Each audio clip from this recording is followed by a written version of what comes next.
Welcome to Candidates Forum for House District 67. My name is Naomi Kennedy, and I'm with the League of Women Voters of Rhode Island. The League of Women Voters is a grassroots education and advocacy organization. We conduct voter registration drives and candidates forums like this one. We also study issues, reach consensus positions on those issues, and then lobby to promote those positions. The League is nonpartisan. We never endorse any candidate or party. We welcome new members, both men and women.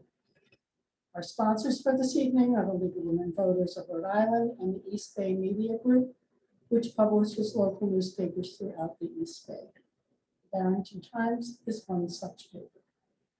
Our moderator for tonight's forum is Scott Pickering, General Manager of the East Bay Media Group. Tonight is we've had one forum, this is our final forum. The second forum is for those who are running for District 67, Scott Fuller and Jason Knight. In each forum, the moderator will be selecting 6 to 8 questions from those submitted by the public. The order for speaking has been pre-selected. Each candidate will have the opportunity to answer all questions asked. The order of speaking will rotate for each question. Each candidate will have 1 minute for an introductory opening statement, 1 minute to answer each question, and 1 minute for a closing statement. If additional time is desired, you may use one of his 6 wildcard times of 30 seconds each to either elaborate on your answer or to lengthen the opening and closing statements. The timing of the forum will be done by our 2 timers, Donnie McGee and Joanne DeVoe. And the speaker has only 15 seconds left of his time. The timers will hold up a yellow sign. When the time is up, a red sign is raised. When the speaker sees the red sign, he can finish his sentence, but if another sentence is started, the wild card will be charged. Susan Estridge will keep track of how many wild cards have been used by each candidate. This forum is being viewed in real time by our Zoom audience, and welcome. It is also being recorded and may be seen up to Election Day by going to the League's website, www.LWVRI.org. I will now turn over the forum to our moderator, Scott Pickering. Thank you, Naomi. Thank you for the audience that is with us and to the candidates.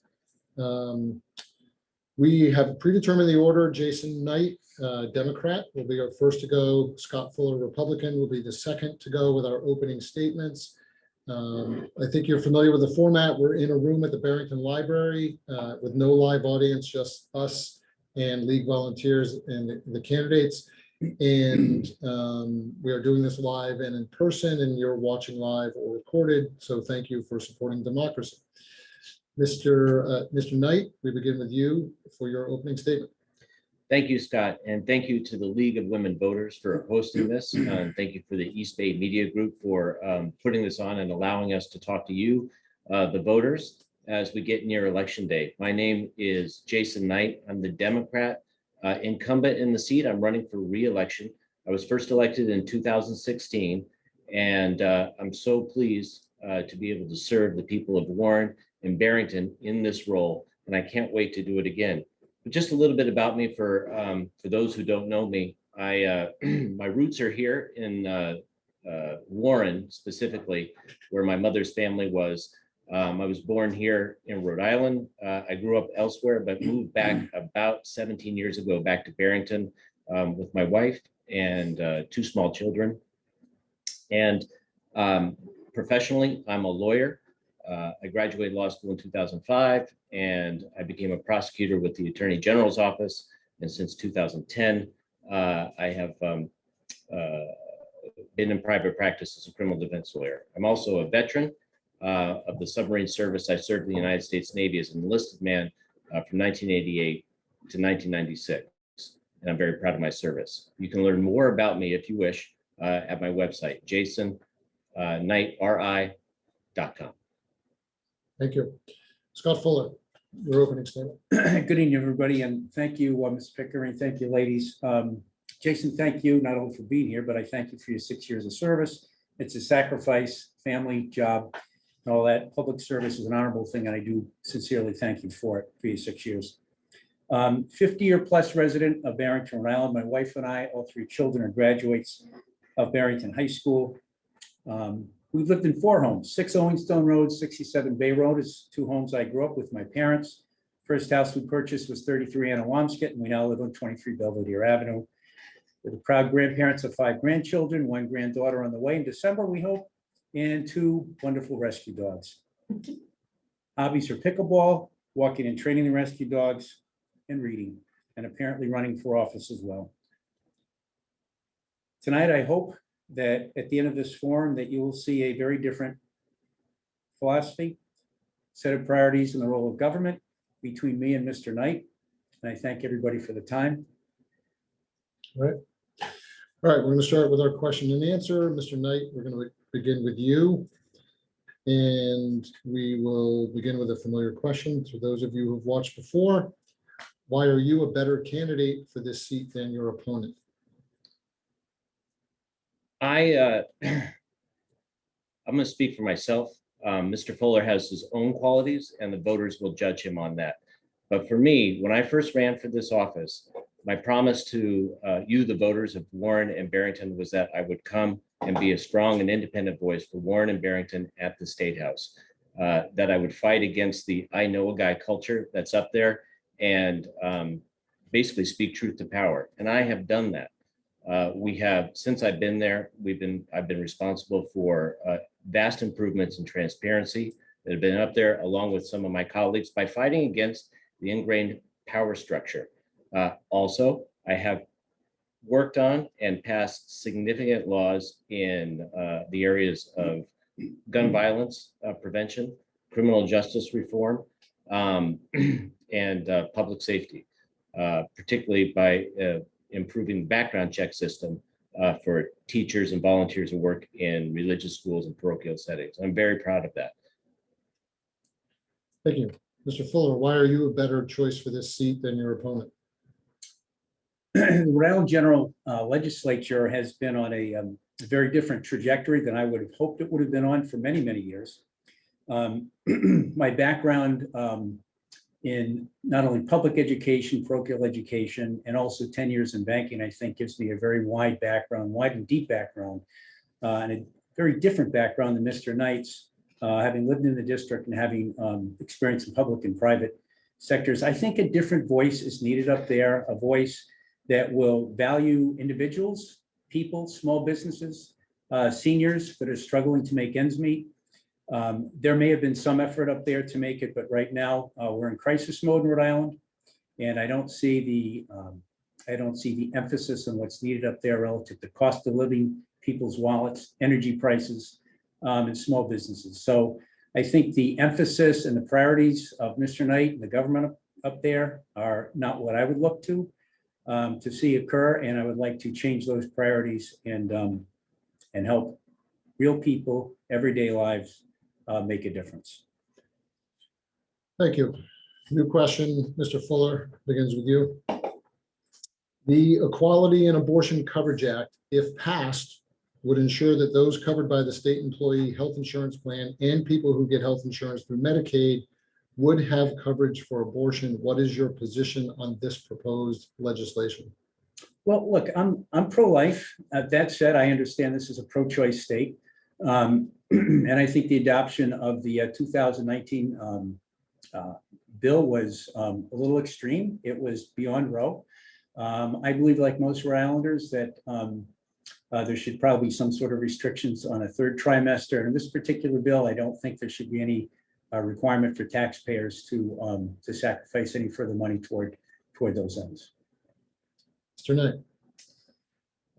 It's a great question, Scott. I'm a Democrat. I'm pro-choice. I'm endorsed by Planned Parenthood. I fought for, and voted for the 2019 codification of Roe. It's one of my most proudest moments in service to this community in protecting the reproductive rights and access of the folks who need that procedure here in Rhode Island. When it comes to the Equality and Abortion Coverage Act, the ECA, I do support it. If I'm elected, I will vote for it if given the opportunity, if it comes to the floor. And I'll fully support it in the back rooms with leadership and all the people that need to be convinced to bring this to the floor because it's needed. With the Dobbs decision, the inability of some people to get abortion access nationwide has become so stark. It's so clear. There are swaths of land in the United States, thousands of miles wide, where people can't legally access abortion. Here in Rhode Island, we have a tiny version of that problem, which is there are people out there who have health insurance plans, state employees who get health insurance through the state provider, and people who have Medicaid. It's health insurance, but it doesn't cover this needed medical procedure. That's unfair, and if I go up there, I'll vote to change it. Thank you. Mr. Fuller. Yes, my understanding of Mr. Knight, the 2019, it did not codify Roe, it went beyond Roe. My understanding is that Roe has actually restrictions in the third trimester. So what was codified was not Roe. It was actually a little bit more austere, extreme than Roe. That's my understanding that that abortion can occur right up until the last day, 8th, 9th month, and that is not Roe. Roe did not allow for that.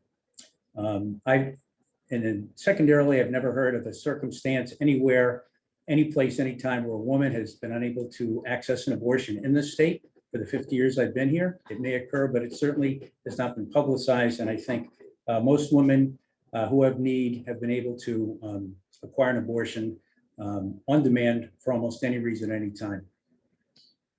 Please go ahead. The fact of the matter is, if you don't have the funds to pay for the procedure, you can't get the procedure. That's how it is. And there's plenty of women in Rhode Island who suffered that over the years.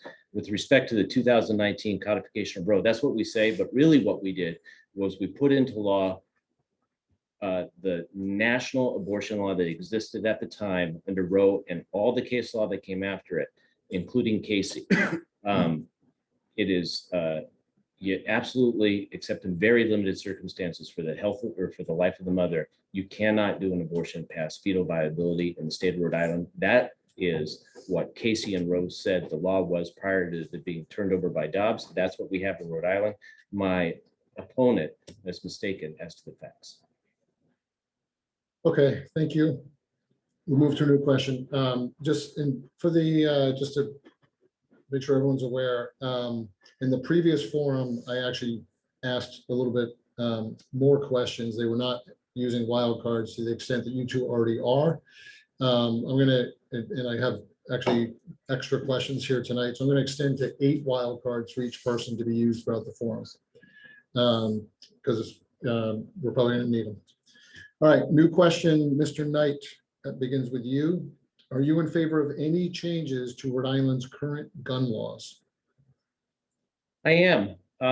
Since I've been in the General Assembly, we've done a ton of work to improve gun safety in Rhode Island by improving our gun laws. Gun violence is a public health problem in the United States and in Rhode Island. And in Rhode Island, we're blessed with a good set of laws around guns, but it can be made better. Last year, as part of that process, we passed a ban on high-capacity magazines, which I voted for and was a co-sponsor on. Next year, I hope that we will be able to ban assault weapons and pass a safe storage bill that would require people to store their firearms safely when they're in their homes so that they can only be gotten to by authorized users. Mr. Fuller, are you in favor of any changes to Rhode Island's current gun laws? No, I'm not. As I understand it, the Rhode Island gun laws are extraordinarily strict. There are background checks. There are already many restrictions. I would suggest that the genesis of all this has come about due to ostensibly protect school children, as I understand it, from Uvalde and Buffalo. And the reason that these laws were proposed and passed last June were to protect school children.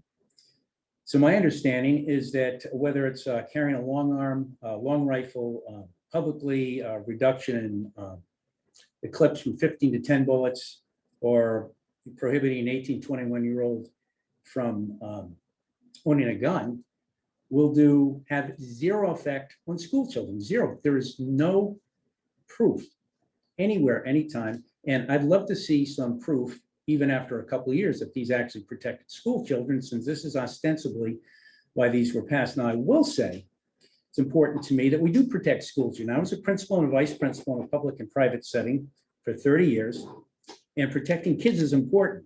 What I would support and would have supported if Mr. Knight, if ever came up again, his colleague, Mr. Amori, gentleman now running for Secretary of State, proposed in 2018 in February, a school resource officer in all schools.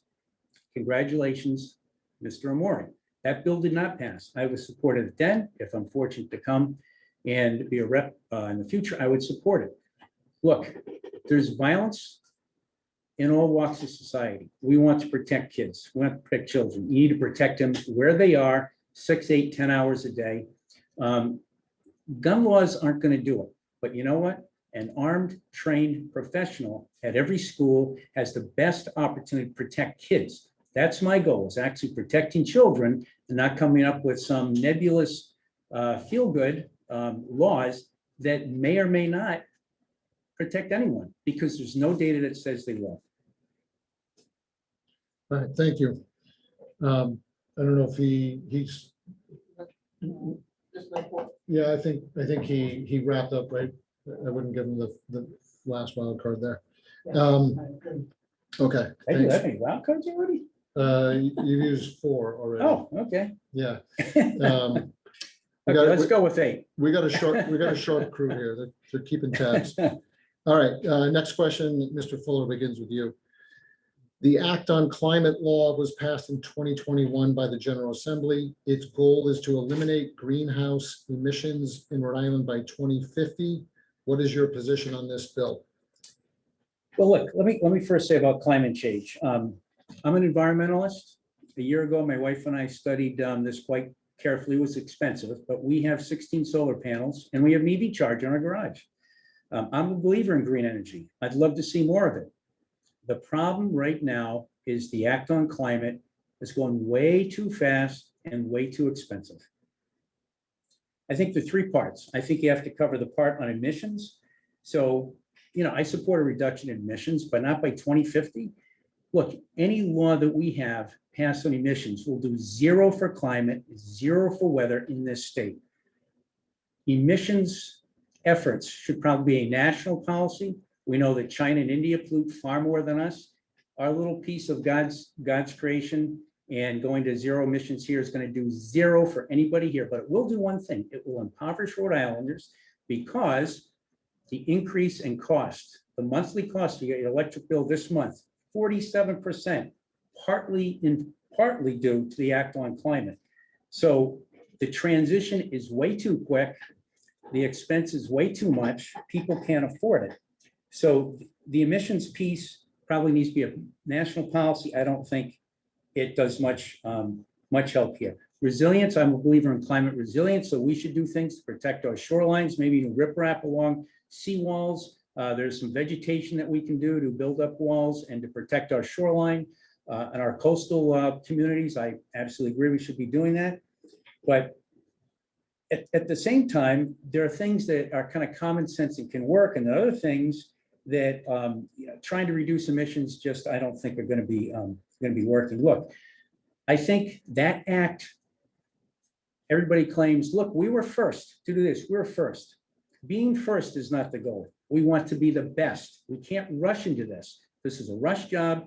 It's not going to accomplish the goals, and it's going to impoverish Rhode Islanders with huge expenses. So no, I'm not in favor of that, because it does not favor people and does not help people. It's too fast and too expensive. All right, thank Mr. Knight. Do you want the question again, or? I will. Sure. The Act on Climate Law was passed in 2021 by the General Assembly. Its goal is to eliminate greenhouse emissions in Rhode Island by 2050. What is your position on the bill? I voted for it. Climate change is real. Everyone needs to participate in getting a handle on it. I had the same questions that Mr. Fuller had when I was first presented with the Act on Climate Bill and some other legislative priorities. from the environmental community about why Rhode Island. We're so small. How is it that what we do is going to matter in the big scheme of things? And what I learned through study and doing my homework as a representative is that when various states enact these policies, they are the laboratories for larger efforts by the federal government and federal states. You need only look at California with their auto emissions laws and see how it drives the transition from gasoline to electric in the United States. So Rhode Island is a pioneer in this. And I will tell you, the Act on Climate law itself hasn't really even gotten off the ground. It's there to reduce emissions by 2050. They're still writing regulations. Anyone who tells you that this winter's energy increase is going to be a result of Act on Climate doesn't have their facts right. The reason why energy prices are going to go up this winter is because of pandemic-caused, pandemic-related supply chain issues and the war in Ukraine. Thank you. All right, we're moving to a new question. Mr. Knight, it's going to begin with you. And yeah, I was going to reset the wild card. So Mr. Fuller, you're probably suffering from not being able to see the ladies with the time cards as clearly. I am suffering. Maybe from we'll that, pull you right? over a little bit. So you are, I suffer from a lot of things. Yeah. That is one of those things. And yeah, I'm not looking over this. Sorry about that. no, it's fine. I think it's seeing the signs to know where his time is probably, So we're still Well, late? for now, yes. As long as it's equal. As long as it's equal, we can go all night. Mr. Knight, what can or should Rhode Island do in response to inflation, the cost of living, and economic stressors that are impacting its residents? Inflation is, it's awful. I hate it that we're going through this. Again, it's related to the war in Ukraine. It's related to supply chain issues. I know that anyone's watching the news these days, everybody, the Republicans are trying to blame the Democrats. The Democrats are really not talking about it. I'm here to talk about it. It's bad and we need to get a handle on it. What can the government do? Well, the government can make it easier on you when to try to get around some of those prices. For instance, the General Assembly in the last session completely got rid of the car tax. I hear all the time as a talking point, the Republicans want to say, you didn't cut the gas tax. Well, no, we didn't cut the gas tax because we cut the car tax, which provides orders of magnitude more relief to you, the average consumer. We exempted from income tax the first $20,000 for anyone on a pension, and we completely got rid of any tax on military pensions. Thank you. Mr. Fuller, what can or should Rhode Island do in response to inflation, the cost of living, and economic stressors that are impacting its residents? Well, let's talk about the car tax that Mr. Knight talks about. First, Republicans proposed getting rid of that car tax 6 years ago. I'm glad that colleagues on the other side of the aisle decided to come on board this year, but not everybody owns a car, not everybody benefits, but the Republicans did propose it 6 years ago. Mr. Knight's right. The car tax moratorium wouldn't have done a lot, but at $5 a gallon over the summer, I think a lot of people would have said, this is a good thing. That's one thing that the general legislature could have done. They did not. Electric rate relief. Governor McKee is now looking into that. Republicans promoted that idea. Democrats voted it down. Democrats also voted down low to moderate heating relief for people in that category. They voted that down this past year. I don't know why. So those are some small things that could have been done. In addition, there are all sorts of taxes between sales, tax holidays, things like that could be helpful. We're in a crisis mode right now, and I think the general legislature could do a lot better. Thank you. Mr. Fuller, we'll start with you for a new question.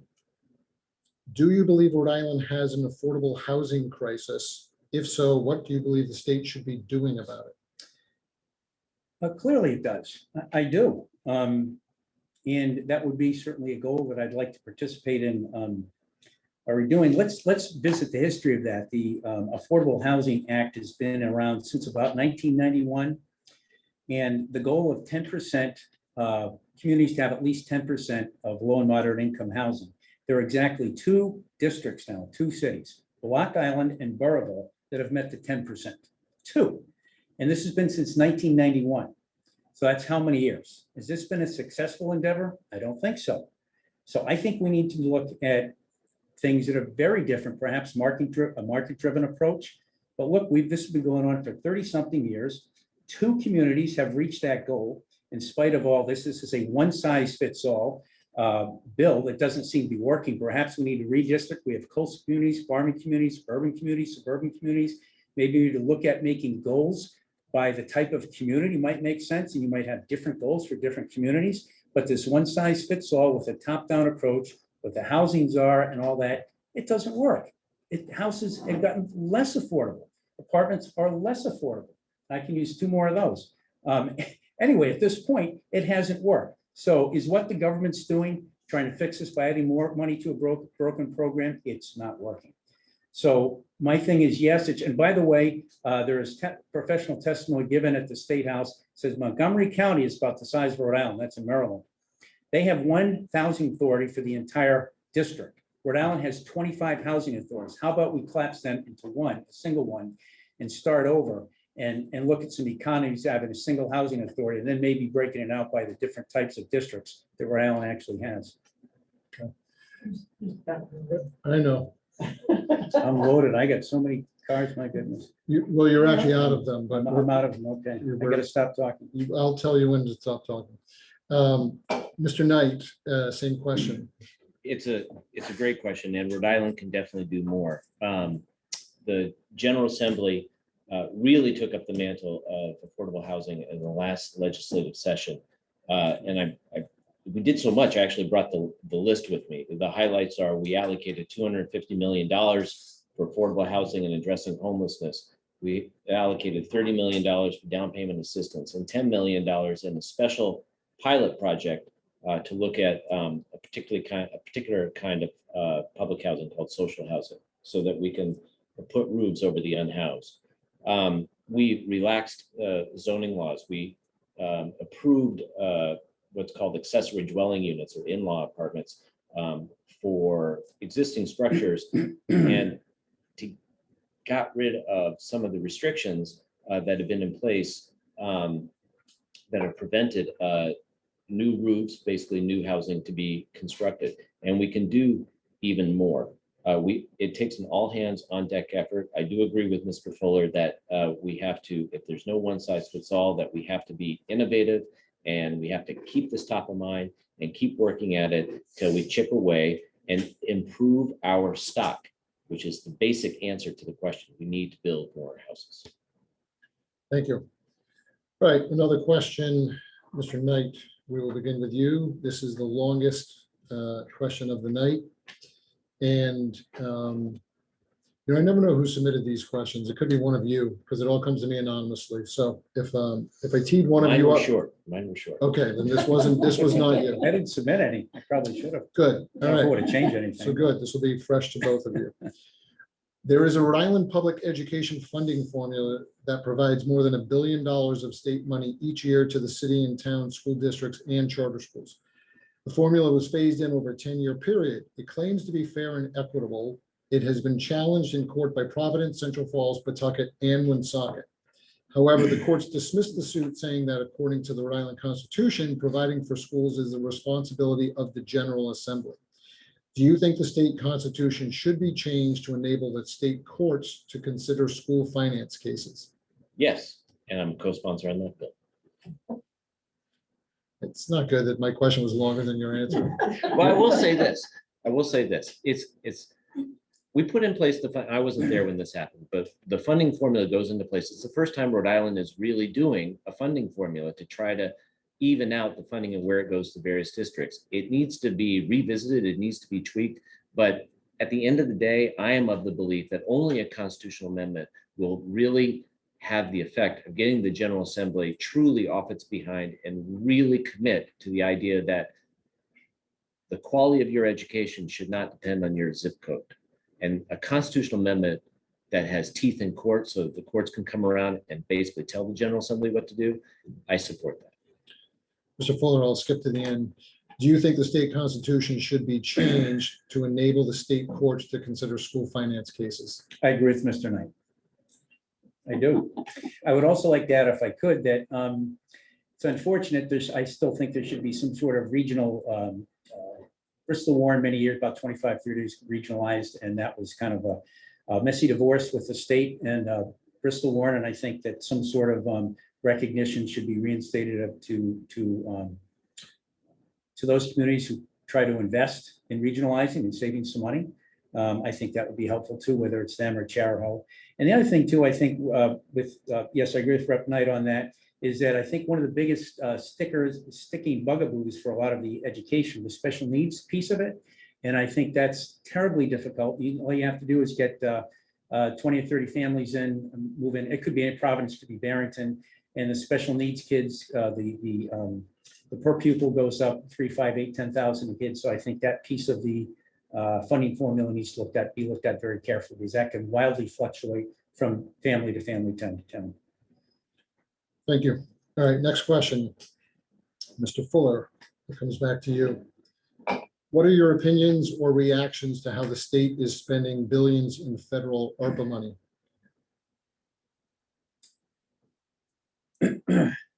Well, it's a great big cookie jar, mostly at the discretion of the governor and some of it to the General Assembly.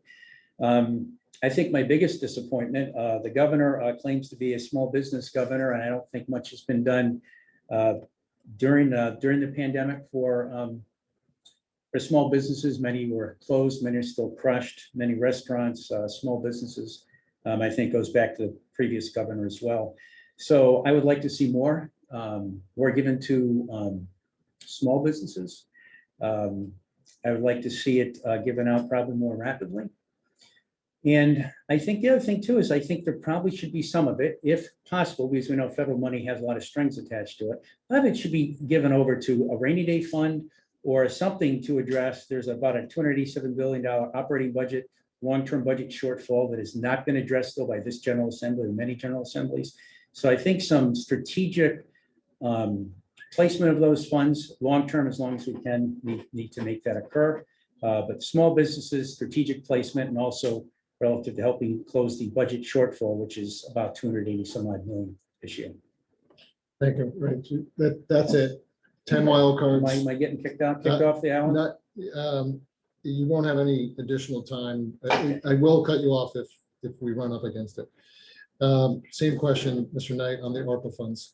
So the ARPA funds, which is roughly $1.2 billion in relatively unrestricted money, there's a whole pile of other money that came in that had all kinds of strings attached, and that's been allocated.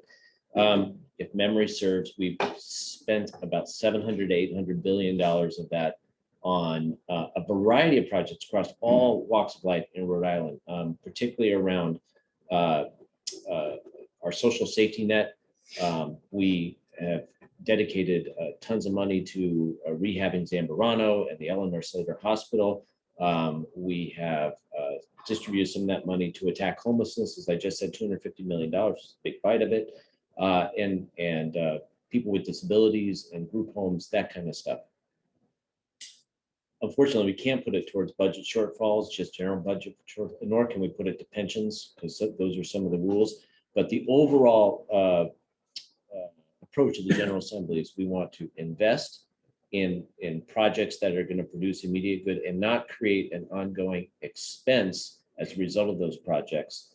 And I agree with that approach in general. If we had more time, I could talk a lot more if they give me the card.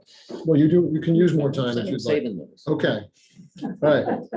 We're going to the last question of the evening before closing statements. And Mr. Knight begins with you. What issue do you want to talk about that we have not already focused on tonight?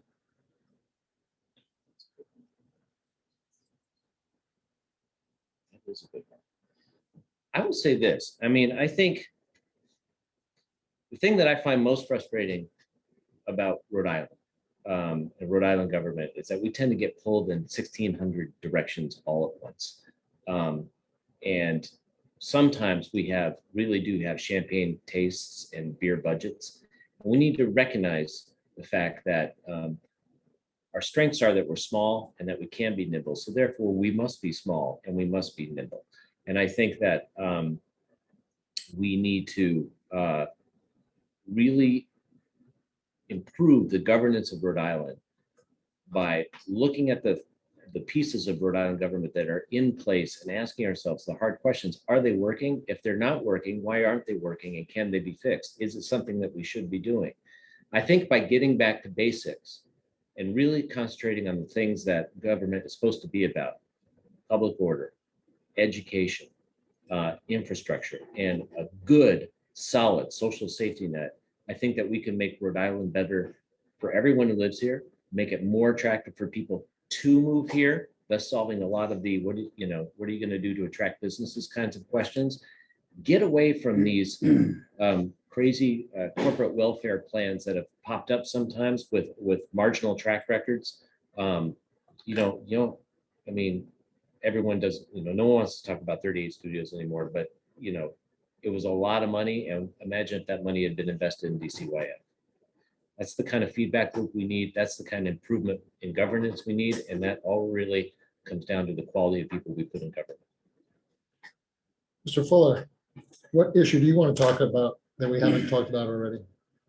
Well, first of all, if I'm not mistaken, I think Mr. Knight did support corporate welfare, the Superman building. I think I recall you seeing on the floor that you were supporting that, I think, unless my eyes I'm mistaken. So, and I think you also You can- supported the Pawtucket soccer stadium, which I would not have supported either. I'd like to talk about something near to the heart. I'd like to know what Mr. Knight feels about the neighborhood schools and the school plans in Barrington in particular are highly controversial, very upsetting to a lot of people. I want everybody to know, listening to this, that I support our neighborhood schools in Barrington and in Warren.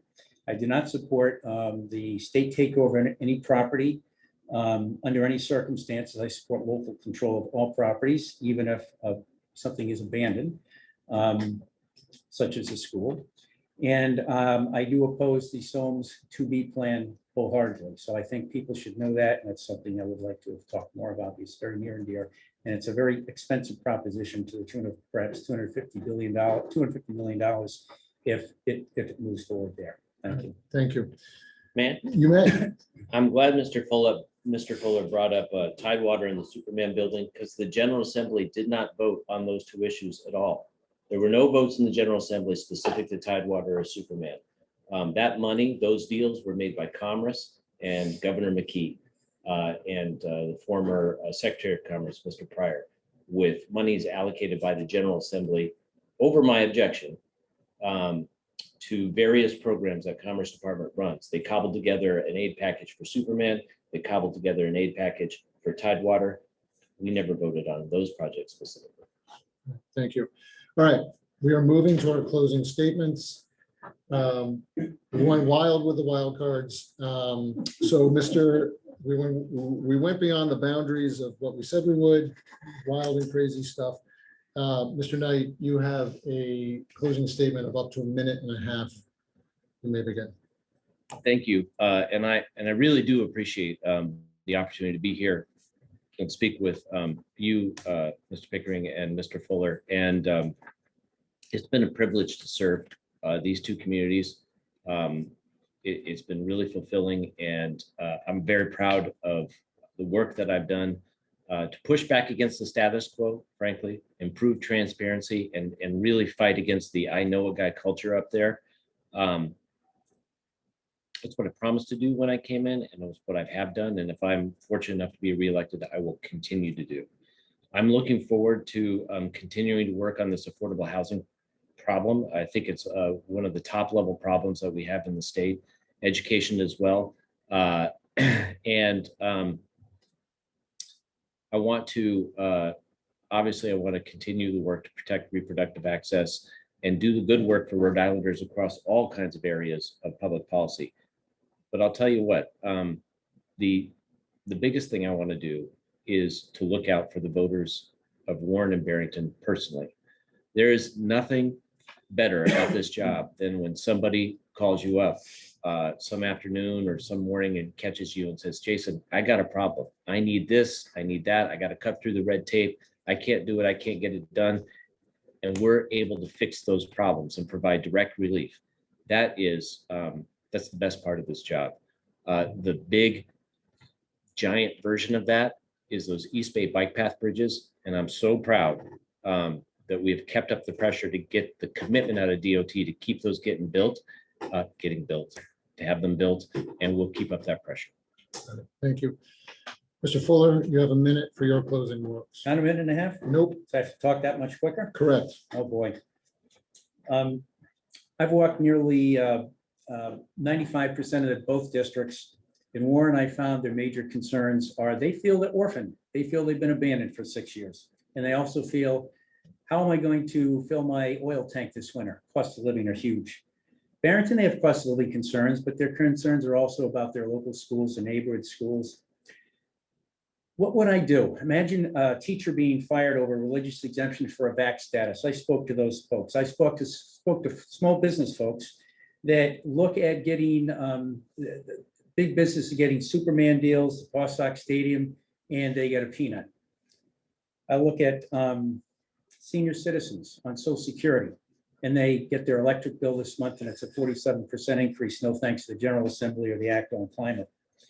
And finally, I talked to parents who are being told that their kids have to be masked and perhaps even vaxxed, and they have no control over that. These are real people with real issues, and those are the types of things I'd like to work on if I'm fortunate to be elected to this position. Thank you very much.